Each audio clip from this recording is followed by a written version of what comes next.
Pogi na ni Pubius dito. Ang ganda na ng tayo niya. Ayan. Ito naman si Suyu, jungler fighter. Ito, gagamitin ng second skill ni Pubius. Kung anong magagawa na ito. Ayan, nanakaw siya. Tsaka yung first skill. Nag-activate yung ultimate niya. Nakita niyo yun? Pag nakatawa ng 2 beses yung first skill niya, may parang octopus na lalabas. Tsaka yun, ma-activate yung ang ultimate niya. Kasi si Pubius hindi na siya mage, pure fighter na siya. Kaya hindi na siya nagre-rely on mana. Wala na siyang mana kasi fighter na siya Kaya yun sa mga Pubius user natin dyan, mas maganda tong revamp na to. Pag natamaan mo ng pangalawang hampas yung first skill niya, nag-activate yung ultimate niya.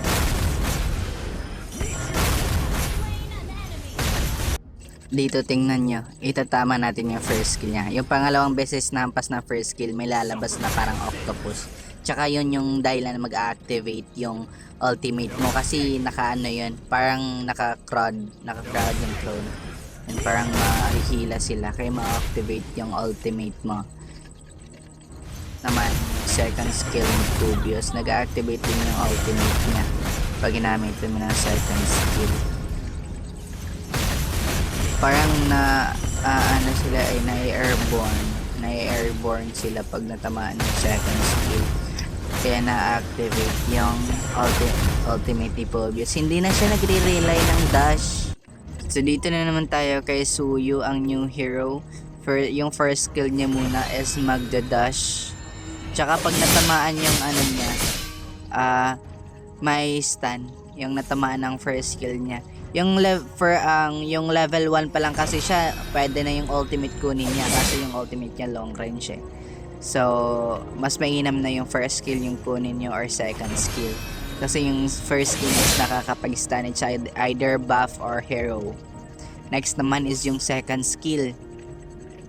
Yung second skill niya, kailangan natin i-hold yan. Kasi pag pinindot mo lang, mawawala yung Sosano niya. Kagaya lang din ng first skill, pag pinindot mo lang, mawawala. Kaya i-hold mo talaga siya para parang mag-fencing yung Sosano niya. Yan, tsaka yung ultimate niya yan, parang si Yi Sun-shin, pumapana siya, yung Sosano niya. Yung first skill niya, second skill, tsaka SS, yan yung combo niya. First skill, second skill, SS pag maliit na yung buhay. So yan, pag pinindot mo lang, maano talaga siya, mawawala yung Sosano niya. Kagaya lang din ng second skill. Pag pinindot mo lang, mawawala yung Sosano niya. Yan.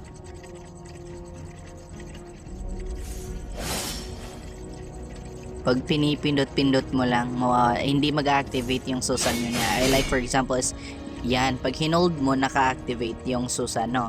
Pero pag pindot mo lang, mawawala siya. Kaya mas mainam na i-hold nyo talaga yung second skill tsaka yung first skill, parang kay Bene.